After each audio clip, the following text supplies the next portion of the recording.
இந்த பொண்ணுக்கு ஒரு குழந்தை பிறகுது. ஆனா அங்க இருக்க டாக்டர்லாம் அந்த குழந்தை இனிமேல் நடக்கவே முடியாதுன்னு சொல்லிடுறாங்க. அதை கேட்டதுமே அந்த பொண்ணுக்கு ரொம்பவும் கவலையாயிடுது. இருந்தாலும் அந்த பொண்ணு ரொம்பவும் கேர் எடுத்து பாத்துக்கிறா. அப்படியே கொஞ்சம் வருஷம் போகுது. இந்த பொண்ணு பெரிய ஆள் ஆயிடுறா. ஒரு யூனிவர்சிட்டிக்கு படிக்கிறதுக்காக அப்ளிகேஷன் போடுறா. பட் அந்த யூனிவர்சிட்டில இருந்து எந்த ஒரு ரிப்ளே வரல. சோ அதனால மெயில் செக் பண்ணி பார்க்கலாம்னு செக் பண்றா. பட் அந்த மெயில்ல இவ்வளவு நாளா இவளுக்கு தந்துட்டு இருக்க மெடிசன்லாம் இவங்களோட அம்மா நேம்ல வந்திருக்குன்னு போட்டிருக்கு. சோ இவ்வளவு அந்த மாத்திரையோட நேம கூகுள்ல சர்ச் பண்ணி பாக்குறா. அது ஹார்ட் டிசீஸ்க்கான மாத்திரை சொல்லிட்டு கரெக்டா தான் போட்டிருக்கு. பட் அந்த மாத்திரையோட கலர் ரெட் கலர்ல இருக்கு. ஆனா அவங்க அம்மா ரெகுலரா தர மாத்திரை கிரீன் கலர்ல தானே இருக்குன்னு சொல்லிட்டு கண்டுபிடிச்சிடறா. சோ அந்த மாத்திரை பாட்டில இருக்க ஸ்டிக்கரை பிரிச்சு பாக்குறா. இன்னொரு ஸ்டிக்கர் இருக்கு. அதை பார்த்தா வேற ஒரு மாத்திரை நேம் போட்டிருக்கு. ஆனா அதுக்குள்ள அவங்க அம்மா வந்துடுறாங்க. சோ இந்த பொண்ணு அவங்க அம்மா கிட்ட நம்ம சினிமாக்கு போலாம்னு சொல்லிட்டு கேட்கறா. அவங்க அம்மாவும் அந்த பொண்ணை கூட்டிட்டு போயிடுறாங்க. இந்த பொண்ணு படம் பார்த்துட்டு இருக்கும்போது அவங்களுக்கே தெரியாத வெளியே இருக்க மெடிக்கலுக்கு போயிட்டு இந்த மாத்திரை எதுக்கு யூஸ் ஆகுதுன்னு கேட்கறாங்க. அவங்க இந்த மாத்திரையை வாங்கி செக் பண்றாங்க. பார்த்தா இது நாய்களுக்காக யூஸ் பண்ற மாத்திரைன்னு சொல்றாங்க. தென் இந்த மாத்திரையை மனுஷங்க ரெகுலரா யூஸ் பண்ணா கை கால விளங்காம ஒரே இடத்துல தான் இருக்கணும்னு சொல்லிடுறாங்க.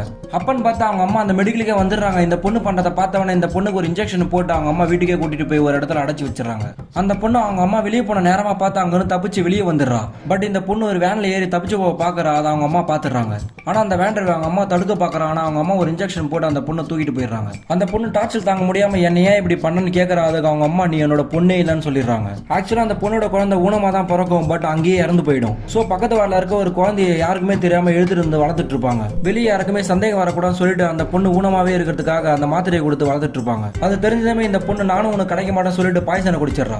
அதை பார்த்ததுமே அந்த பொண்ணை கூட்டிட்டு போய் ஹாஸ்பிட்டல் அட்மிட் பண்ணிடுறா. ஆனா அங்க இருக்க நர்ஸ் கிட்ட இந்த பொண்ணு எனக்கு டேஞ்சர் சொல்லிட்டு அவங்க அம்மா பேர் எழுதி வச்சிடறா. பட் அந்த நர்ஸ் அதை பார்க்காம அங்க இருந்து போயிடுறாங்க. அவங்க அம்மா அதை பார்த்துடுறாங்க. சோ அந்த பொண்ணு அங்க இருந்து கூட்டிட்டு போயிடுறாங்க. அந்த நர்ஸும் போயிட்டு வந்து பாக்குறாங்க. அந்த பொண்ணு அங்க இருந்து காணாம போயிருக்கா. பட் அந்த பொண்ணு எழுதின லெட்டர்ல மாமன் போட்டிருக்கு. அதை பார்த்ததுமே நர்ஸ் போலீஸ் கிட்ட கம்ப்ளைண்ட் பண்ணிடுறாங்க. அந்த போலீஸ் இந்த பொண்ணை ரெஸ்கியூ பண்ணிடுறாங்க. அந்த பொண்ணோட அம்மாவே மனநல சரியில்லைன்னு சொல்லிட்டு மென்டல் ஹாஸ்பிட்டல் சேர்த்துறாங்க. அப்படியே கொஞ்ச நாள் போகுது. இந்த பொண்ணு கொஞ்சம் கொஞ்சமா நடக்க ஆரம்பிச்சிடறா. அந்த மென்டல் ஹாஸ்பிட்டல் அவங்க அம்மா போய் பார்க்க போறா. அவங்கள பார்த்ததுமே இந்த பொண்ணு கொடுத்த மாத்திரை எல்லாம் சேர்த்து வச்சு அவங்களோட வாயிலே போட்டு அங்க இருந்து கிளம்பிடுறான்.